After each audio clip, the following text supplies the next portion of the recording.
ஆல்மா friends, இன்றைக்கி என்ன டிஷ்ஷுனா சப்பாத்தி. அங்கே பாருங்கள், சப்பாத்தி எவ்வளோ சாஃப்டாக இருக்குது பாருங்கள். அடுப்பில் வேவுதுங்க. அங்கே பாருங்கள், சப்பாத்திக்கான குருமா வந்து உருளைக்கிழங்கு வேக வச்சு எடுத்து பேஞ்சு வச்சுக்கிட்டோம்.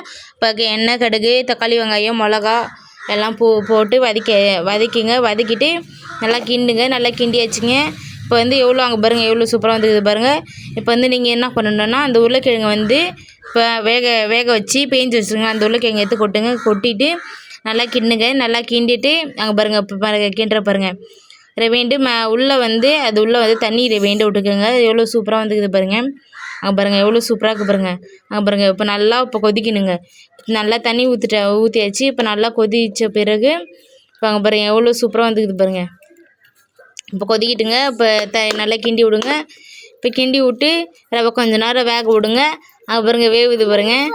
வெந்த பிறகு அங்கே பாருங்கள், இப்போ வந்து குருமா வந்து ரெடி ஆகிடுச்சு பாருங்கள். உருளைக்கிழங்கு குருமா எவ்வளோ சாஃப்டாக இருக்குது பாருங்கள், எவ்வளோ சூப்பராக இருக்குது பாருங்கள். அங்கே பாருங்கள், எவ்வளோ டேஸ்ட்டாகவும் இருக்குது பாருங்கள். அவங்க சூப்பராக இருக்குதுங்க, எவ்வளோ செம்ம டேஸ்ட்டுங்க. இந்த வீடியோ பிடிச்சிருந்தா சப்ஸ்கிரைப் பண்ணுங்கள், லைக் பண்ணுங்கள், கமெண்ட் பண்ணுங்கள், ஷேர் பண்ணுங்கள். டாடா பாய்.